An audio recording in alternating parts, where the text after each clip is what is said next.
There is a moment, sometime in late October, when the mountains of Afghanistan stop feeling like mountains and start feeling like something else entirely. The light changes first.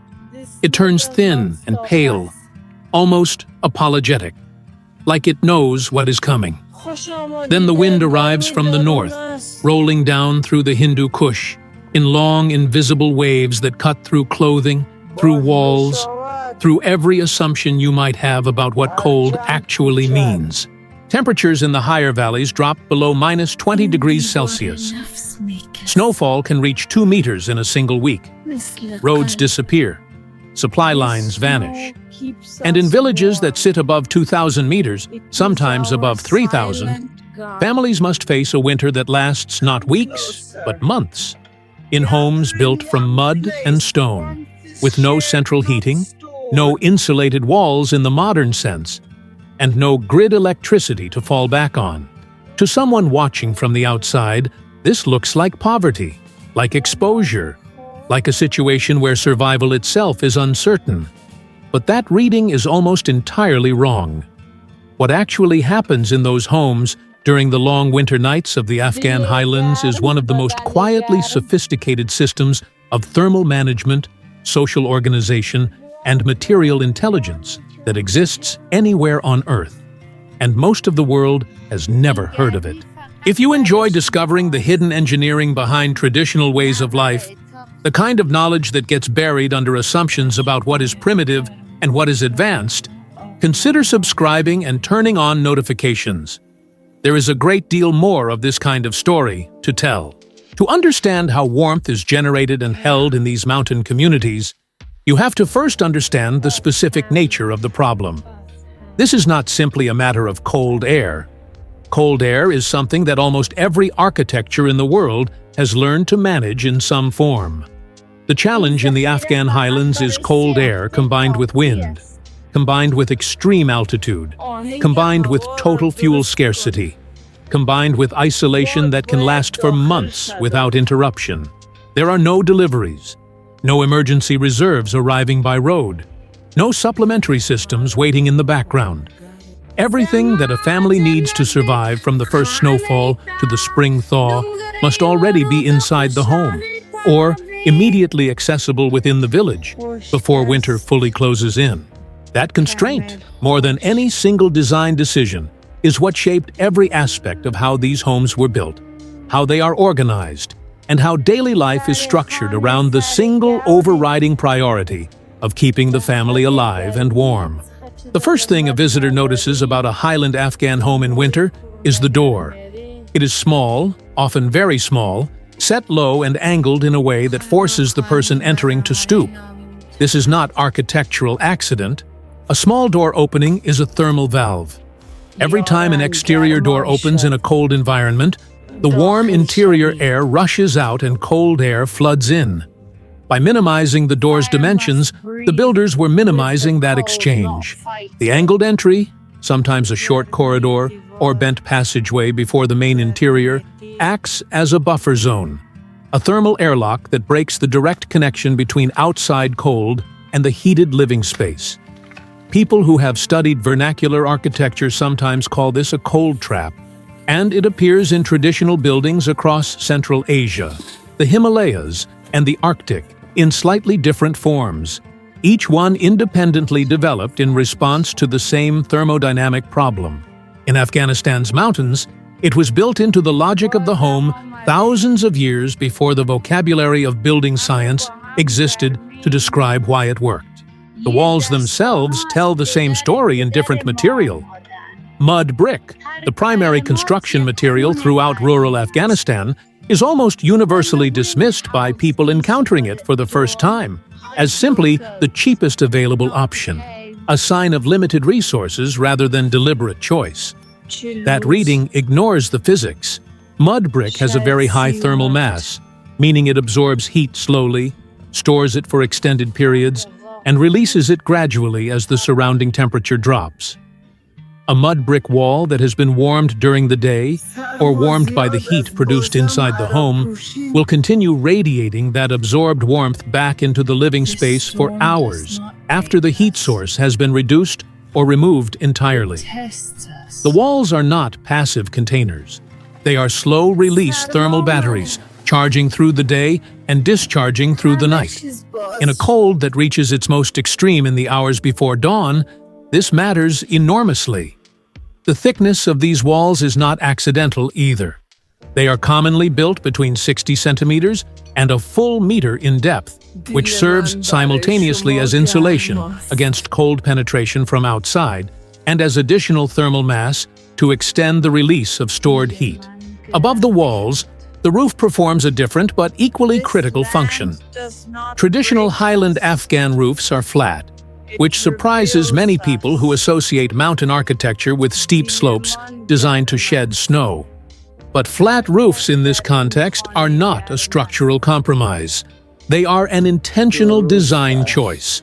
A thick layer of compacted earth over wooden beams, sometimes 30 to 50 centimeters of packed soil and clay, provides substantial insulation from above, where much of the heat in any interior space naturally migrates.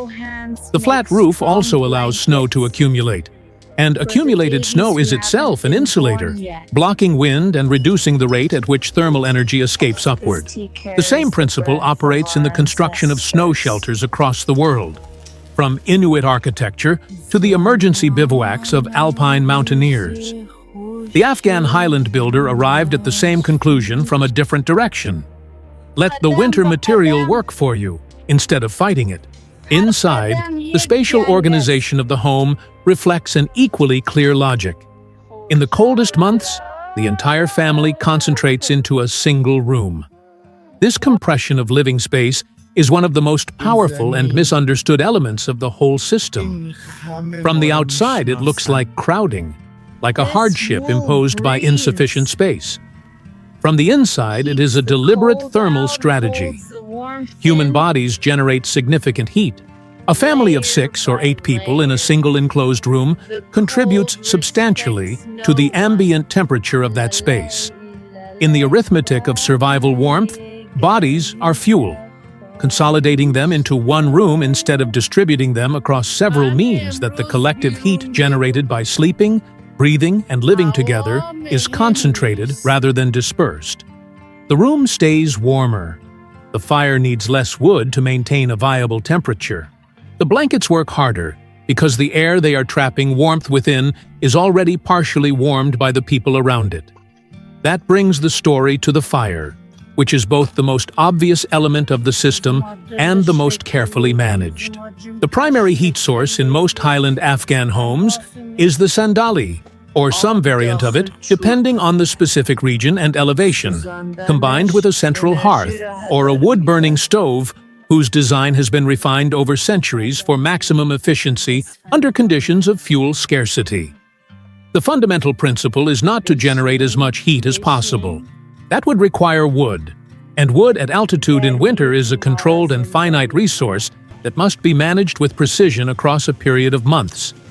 The fundamental principle is to generate enough heat and hold it as long as possible, with the minimum fuel expenditure required to maintain survival conditions. The sandali is a masterwork of exactly this thinking. At its core, it is a low table, sometimes a raised platform, beneath which a small heat source, traditionally a clay pot filled with smoldering charcoal or embers, is placed.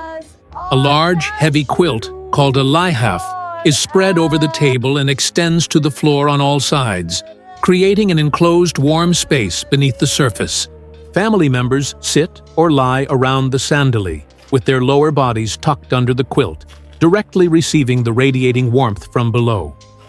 The heat that would otherwise rise directly into the open air of the room is instead captured by the quilt and held close to the people who need it.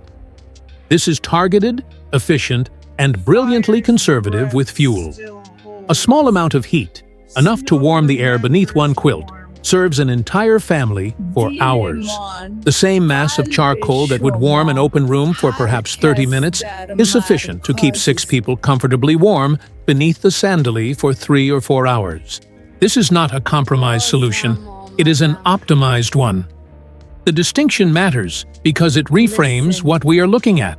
The sandali is not a lesser version of central heating. It is a more efficient version for the specific conditions in which it operates.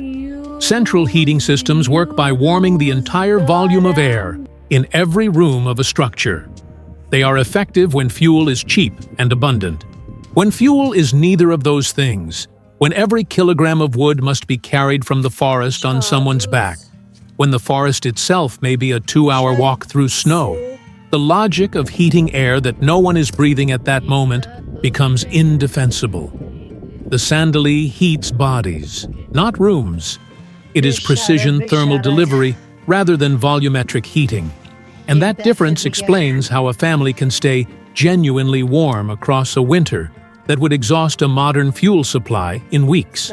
If you are beginning to realize that the intelligence embedded in this system goes considerably deeper than it first appeared, you are not alone. Most people who study these homes reach the same point of reassessment. Consider subscribing if this kind of revelation changes how you think about what traditional knowledge actually contains. The blankets that surround the sandali deserve their own examination because they are not simply fabric. In highland Afghan communities, the making and maintenance of winter bedding is a year-round occupation with its own accumulated material knowledge. The lihaf, the heavy outer quilt, is filled with cotton or wool batting and constructed to a thickness that significantly exceeds what most modern bedding reaches. The goal is not softness, but thermal resistance, the ability of the material to slow the movement of heat from the warm body inside to the cold air outside. Wool batting, in particular, has properties that are still difficult to replicate synthetically at low cost. It regulates moisture, which matters because a sleeping body produces humidity, and a damp insulation layer is a drastically less effective one.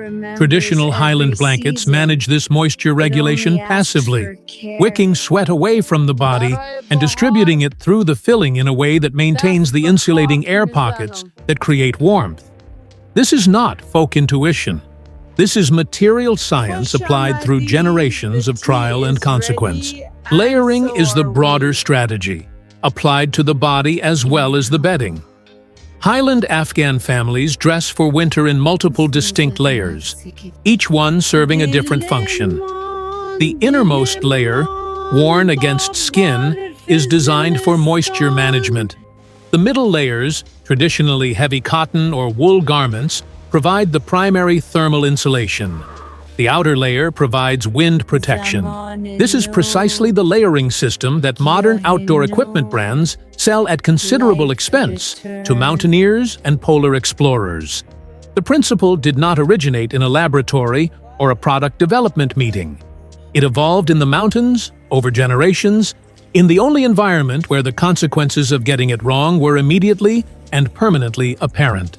Fuel management is where the social dimension of the winter system becomes most visible, because managing firewood in a mountain village is not an individual problem.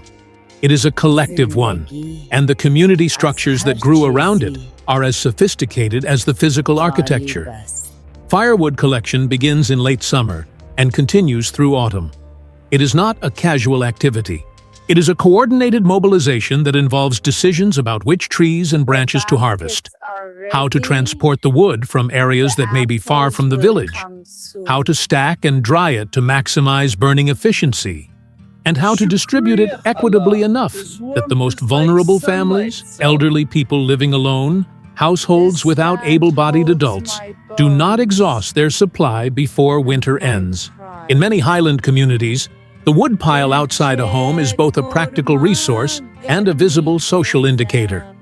A family with a substantial, well-stacked, properly dried wood supply has prepared for winter correctly. A family with an insufficient supply is a family that the community needs to watch and may need to assist. Drying matters as much as quantity. Green wood, wood that still contains significant moisture, burns inefficiently. A large proportion of the heat it generates goes into evaporating the internal water rather than producing usable warmth. Properly seasoned wood, dried over months in well-ventilated stacking arrangements, burns with significantly more heat output per unit of mass. A family that understands this invests labor in the summer and autumn not just in gathering wood, but in processing and stacking it correctly, then protecting it through the early rains so it arrives at the first snowfall in optimal condition. This accumulated knowledge about fuel preparation is passed down with the same seriousness as knowledge about farming or animal husbandry, because in the context of highland winter, it is equally foundational to survival. Animal heat is another resource that the highland household incorporates with unsentimental practicality. In many highland Afghan homes, the lower floor or a connected room directly adjacent to the main living area is used as a winter shelter for livestock. Goats, sheep, cattle, the animals that represent the family's most significant economic assets, and cannot be allowed to freeze. The body heat produced by even a small number of animals in an enclosed space is substantial, and in traditional Highland architecture, this heat was not wasted. It migrated upward through the floor and the ceiling of the animal room into the living space above, providing a baseline thermal contribution that reduced the demand on the wood supply. The animals benefited from being sheltered rather than exposed to open-air temperatures that could kill them. The family benefited from the free thermal contribution of the animal's metabolic heat. This integration of human and animal winter quarters is a feature of traditional Highland architecture across Central Asia, the Alps, the Himalayan foothills, and the Andes. In each case, the same logic arrived independently at the same conclusion. In conditions of extreme cold and fuel scarcity, thermal resources of every kind must be used, and wasting the heat produced by the household's animals is a luxury that cannot be afforded. Daily life during the long winter is structured around the conservation of warmth in ways that become second nature but are deeply intentional at their root. Movement is managed carefully. Going outside, whether to collect water, attend to animals, or visit neighbors, is done with speed and purpose rather than lingering. The transition between the cold exterior and the warm interior is navigated with the door logic described earlier, in and out quickly, allowing the thermal buffer of the entry passage to absorb the cold exchange before it reaches the main living space. Cooking is timed to contribute to the thermal environment rather than operating as a separate function. A meal cooked in the evening over the hearth warms the room at the same time it warms the food, and the residual heat in the stove or hearth bricks continues releasing warmth through the first hours of the night, the period when external temperatures are beginning their steepest descent. Water management in winter is its own subsystem. Sources that freeze must be anticipated and alternatives prepared. Snow can be melted for certain uses, but melting snow requires heat, which costs fuel, which means that the free water from a nearby spring or stream that flows through summer and autumn is a resource to be understood in terms of its winter behavior. Some springs in the highlands maintain above freezing temperatures even in the deepest winter due to geological heat from depth. These are known, mapped in community memory, and treated as critical winter infrastructure. The family that knows where the winter spring is and has negotiated access to it is a family that is not burning wood to melt snow. Inside the home during the deep winter nights, the arrangement of sleeping bodies around the sandali or the central hearth is not random. Infants and very young children, who are the most thermally vulnerable members of the household, because their bodies generate proportionally less heat and lose it faster, are positioned at the center of the sleeping arrangement. Adults form the outer ring. This human architecture of sleep ensures that the most vulnerable members of the family are surrounded on all sides by the warmth of adult bodies and the thermal mass of the bedding. Elderly family members, who also lose heat faster than working-age adults, are similarly positioned away from the cold outer edges of the sleeping arrangement. This is thermal triage applied through the logic of love and practical necessity simultaneously, and it is a feature of winter sleeping arrangements in traditional Highland communities from Afghanistan to Tibet to the northern reaches of Scandinavia. The social and psychological dimension of the long winter night is not separable from its physical dimension. In a village sealed by snow, where movement is limited and the days are short and pale, the hearth and the sandali become the center of social life in a way that has no parallel in warmer seasons. Stories are told around the fire. Knowledge is transmitted in the warmth of the single-family room. Children learn from grandparents during the long evenings because there is nowhere else to be, and nothing that competes for attention. The winter restriction of movement becomes, within the household, an intensification of connection. Families who spend the warmer months dispersed across fields and pastures are compressed back together by the cold into a single warm room. And the knowledge, the stories, the family memory that circulates in that room over months of winter evenings is part of what makes the community whole again by spring. The warmth that the system generates is not only physical, it is also social, and the two have been deliberately bound together in the architecture and rhythm of Highland winter life. The wood supply runs its own internal timeline through the winter, and experienced households track it the way a navigator tracks fuel on a long voyage. Early winter, when the supply is at its most abundant and confidence is highest, is the time for some latitude. The fire burns a little more generously. The evenings are warmer. As winter deepens into its worst months, usually January and February at the highest elevations, consumption is watched more carefully. A family that reaches mid-February with less wood than expected tightens its practices. The fire burns at lower intensity. The sandali becomes the primary heat source, rather than the supplementary one. The extra blankets come out. Everyone wears more layers. The thermal strategies that were partially deployed in early winter are deployed fully, and the family's capacity to endure is stretched, but not broken. By March, the light begins to change again. Not dramatically, not with immediate warmth, but the angle of the sun shifts enough that the south-facing mud walls begin to absorb solar radiation more efficiently, contributing to the thermal mass equation in ways that meaningfully reduce the heating burden on the wood supply. The flat roofs begin to melt at their edges. The springs that froze in December begin running again, and the families that were sealed into their single warm rooms for months begin to re-emerge, not depleted and damaged by the winter, but largely intact, because the system worked. What makes this system remarkable is not any single element of it. It is the integration. The small doors and thick walls and flat roofs and mud brick thermal mass all work together with the sandali and the layered bedding and the fuel management practices and the social compression of the household into a single room.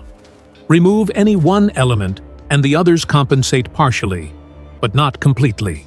Add all of them together and they produce a coherent winter strategy that maintains survival temperatures for a family across months of extreme cold, with a fuel supply that was gathered by human labor, in a forest within walking distance, months before the winter began.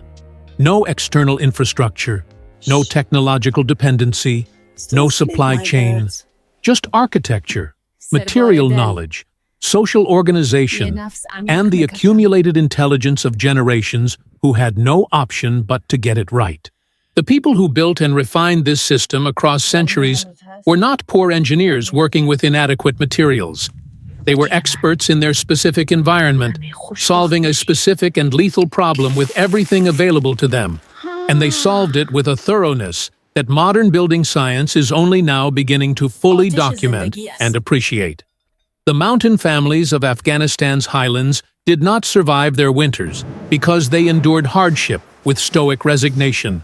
They survived because they built a system that was, within its own parameters and constraints, precisely optimized for the world in which they lived. That is the thing worth carrying away from this story. Not that traditional life was romantic or unchanging or free of genuine suffering. It was not.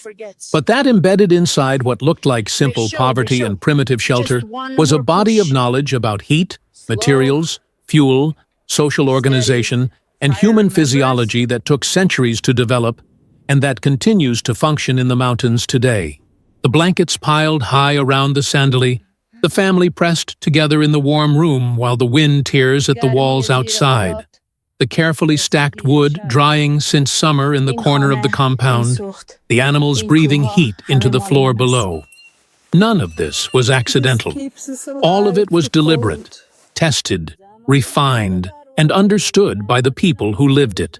And understanding it more deeply is a way of recognizing an intelligence that the world has too often been too quick to overlook. If this story changed how you see the homes and lives of Highland communities, the best thing you can do is hit the like button and subscribe so you never miss a story like this one. And in the comments below, let us know what you want to see next. What other people? What traditional home? What forgotten technology? What hidden system of survival do you want us to uncover? Every suggestion helps decide what comes next, and the best ones almost always come from the people watching.